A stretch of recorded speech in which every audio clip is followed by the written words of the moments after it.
بخوانید مرا تا اجابت کنم شما را.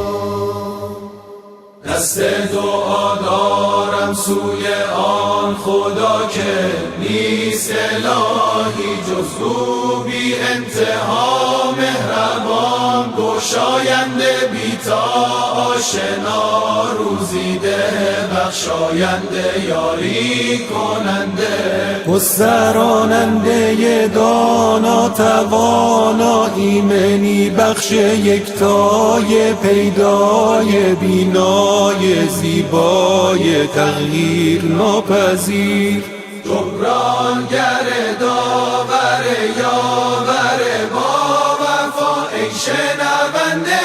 دعا سزاوار حمد و ثنا، آگاه بی خطا شکیبا بی همتا، نگهبان جانها چاره ساز دلها، مالک دو دنیا، همواره بخشنده آبرو دهنده، جان ستان جان فضا تو بپذیر رهنما، عشق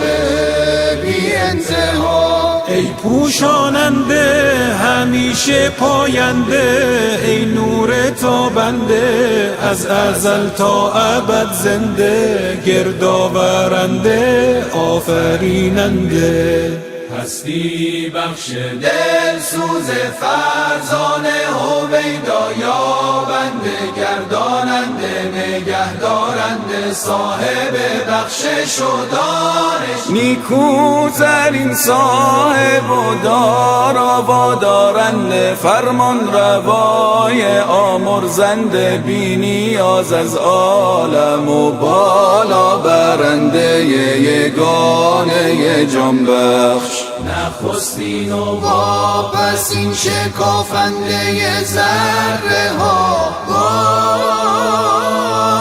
جاودان نور ایمان آرامش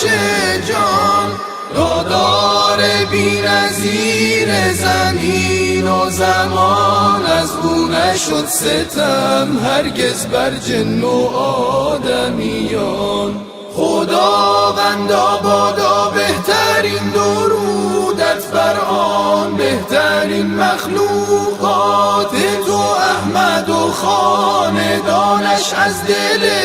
آسمان بیکران، همواره مدد کن